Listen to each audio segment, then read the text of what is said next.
Well, well, well, if it isn't Mr. Steve Castle. Steve Castle, welcome to my show. Thank you, sir. Let me introduce Steve Castle to my audience. Steve, I had the pleasure of meeting through a mutual friend by the name of Kim Ho, who is the Director of Development for Phoenix Children's Hospital. And the reason why Steve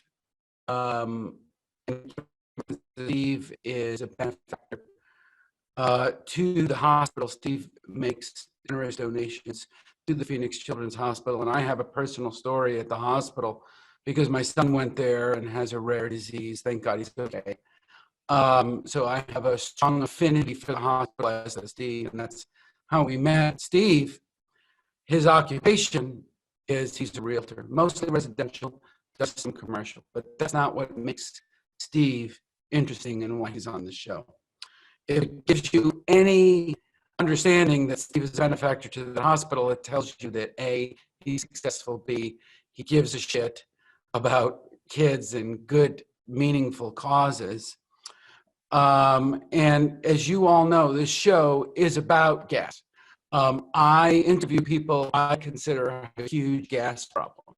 And no, it's not this kind of a gas problem, Steve.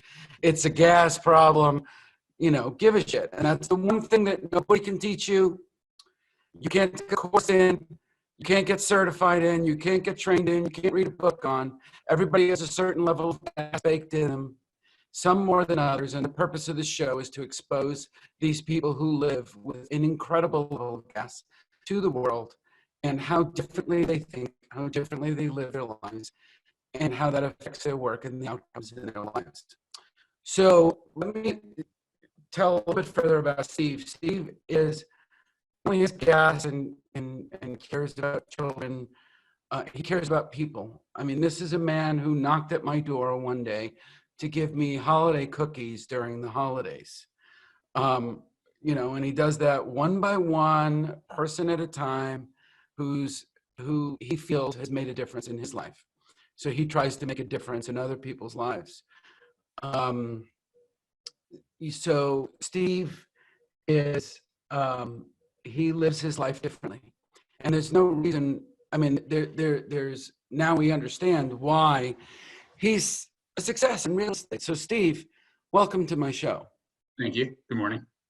So let me ask you, I ask this question almost of everybody.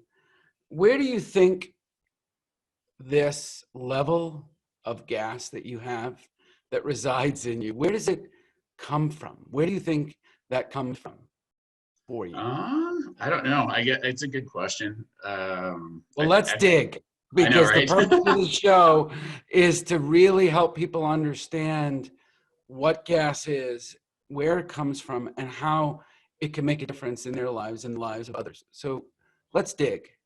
So think. I think a big distinction kind of has been that I've always thought that had to live on one side of the equation, and then my business lived on another side of the equation. So in other words, the stuff I did for charity or the things I did for people, I didn't bring that into my business, I guess. So that's been a change, but I think where it came from, it's hard to say. I think without getting too deep into my childhood, let's go. Let's share the world. Let's share with the world really where it comes from. I have great parents, and they care a lot, and they love me. And I didn't grow up with a huge, you know, there's not an amazing sob story around it. But what I would say is, I think one thing I always felt as a kid, and ultimately my parents ended up divorced, and that was probably a blessing for both of them, was that one, they never agreed with each other, and two, everything I ever did was never good enough. And so one or the other of them was always kind of telling me why what decision I made wasn't correct. And sometimes maybe both of them told me that, but it always felt like at least one of them was. So I think from a young age, I always kind of felt like that's something I never want to make the people that are in my life that I care about, that I love, you know, feel like that I might not approve of them. Even if I don't, you know, necessarily think it's a right decision or something, I always want to be supportive and be there for people and know that that we have their, you know, that I have their back, I guess. And so that's always kind of that's in everything I do, I guess, is that I just, It I is, want people. and it is in everything you do. So, that's so interesting, your response, because the responses I get in answer to that question, Steve, are, one, they came from an incredibly loving home, like I did, where my parents were, unbelievable, and they were in love, and my brother and I were the center of the universe. Or it's the opposite, like your Yeah, situation, where they're trying to rewrite their lives, yeah, not yeah, perpetuate that which has given to them, which, by the way, it is a statistical proven fact that that which has been given to you is most easily perpetuated by you. For example, children of alcoholics have a high propensity to also become alcoholics. Children of certain behaviors usually emulate those behaviors of parents. It's only the select few, Steve, that actually create new behaviors and new focal points in their lives. So that's what you did. So can you tell me how, like, can you remember, like, in your work, how early on you started aligning the two, your work life, your personal life, and how you wanted your life to be? How early on you started really living out this new reality you wanted to create? Uh-oh, I think we're frozen here. This is, so there he is. Okay. I think you're frozen, sir.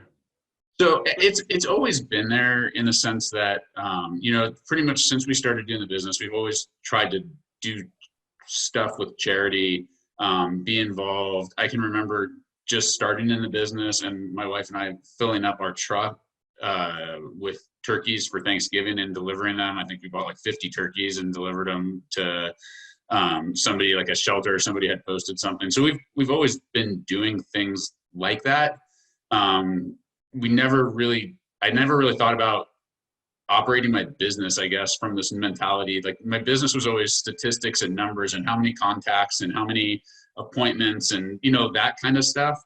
And I would say about 3 years ago, we got lucky enough, or I guess I made the decision that how I was operating my business wasn't fun for me, because I wasn't enjoying the process, I guess. And so we went through a pretty deep dive. I hired someone to do branding consulting for me, about what I liked, who my favorite clients were, how they behaved, how they'd want to be communicated to. And we just flipped all of that kind of on its ear. And I don't want to say we took the metrics completely out of it, because we still measure things, obviously. But we took the metrics mostly out of it. And so our business plan's mostly a plan about what we want to do, and what we want to be, what we want to invite people to, what we want to send them. And the numbers, like, almost, I don't really pay that much attention to the number. It's more about, are we doing the activities? Because if we do the activities, the results come, and we just trust it. And so it's almost the reverse of how I used to do it, which was, okay, I write this huge number and then I try to figure out how many people I have to talk to hit it. Now I just try to figure out, okay, what activities would we have to do? How much a lot of it's really, honestly, it's crazy. So much of it for us is, Oh, come on. trust us. You broke up a little there. So if you said the numbers, it's not so much the numbers that it was. Yeah, it's just that it's the notion of, like, really being grateful for every client we have, making sure that they feel that they see that they really truly believe it, because we really mean it. So we figured out, the more we say thank you, the more grateful we are for our clients, the more we just trust that if we do the right things will happen. So did that affect your bottom line? Did you notice an increase in business? Since we made that decision. Oh, here we go again. Please be patient, audience. Sorry, my bad. I think I have 4,000 people. I've got 3 teenagers plus my wife and I, plus everybody else in the neighborhood on the Wi-Fi, and I think it's kind of goofing up stuff. So it has affected your business. About triple. Wow, triple. Okay, Yeah. Do you hear that, audience? This is a man who changed how he lives his life. By the way, this is a realtor. Okay, he calls it a business. A, B, he had a business plan. C, he chose to, something I always talk about is be, do, have, right? Most people think about what they have to do. Well, they think first of what they want to have. Do to have, but they forget about how they would, the most powerful thing is, how do you wish to be? How do you want to be in this world? How do you want to be seen? How do you want others to see you? And this is the work that this man did, and it tripled his business. And that's why he's a benefactor at the hospital. I will also say that Steve does something incredibly generous in the community. There's a very famous restaurant here in town called Beckett's Table. And it's after a famous chef by the last name, Beckett. Justin Beckett, I believe. Is that his first name, Yep. Steve? Yep. And very famous restaurant. And Steve, on a Saturday night, buys out the whole restaurant one night a year. And he fills up every seat in the restaurant. He buys everybody dinner in the entire restaurant. And Steve kind of has cornered the medical community here. He has other niche markets, but he's very strong in the medical space. And, who the hell am I? He invites me. I'm not in the medical space. But we just became friends, and I, of course, want to help him. Everybody knows my deal is I want to make a difference in people's lives. And so we totally connected on that. So, Steve, you've seen things triple. What would you say is next for you? Is there a next? Like, how do you want to build? How do you want to build on that? Yeah, I mean, I think there's always, I'm a perfectionist. So I drive my wife completely insane because if it's 90% good enough, I'm trying to figure out how to make it better. So yeah, I mean, obviously, the notion of constantly improving and growing and becoming bigger is important to me. But again, kind of a mindset shift for me was, in the past, I've tried to build a team big first before, one, I needed the capacity, and two, before I knew how I wanted to build it, what I wanted to build, I just didn't have a lot of clarity around it. So we'd add the wrong people to the team, and it just wasn't doing anything good. It was mostly causing grief and, dysfunction.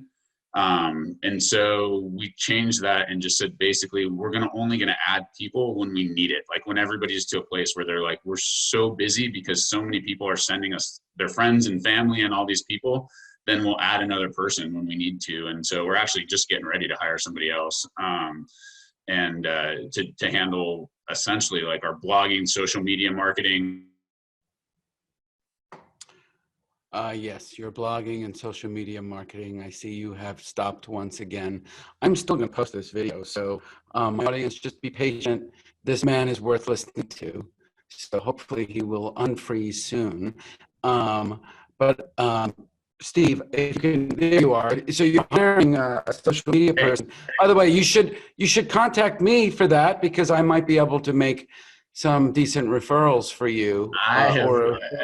So I've had my eye on somebody. I think it's one of the things I figured out is the culture to this is so important to me. It matters a lot. So that's what I meant. So we have someone that's already done work for us in the past on contract, and I didn't think he was going to want to take the position if I offered it to him, but got over a limiting belief and asked him, and he's excited and interested. So good for you. Yeah. So I think we're going to move forward with that probably today.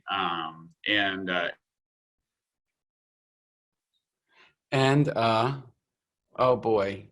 You see, this is the challenge in the times of coronavirus, where people's internet connection, folks, is just sometimes overloaded. There he is. I think he's back. Steve, are you back? So is everybody getting Steve's message here? It's never too late to reinvent yourself, folks, and to do it he does it out of a service mindset. He lives his life in service, as I do. And this is what gas is.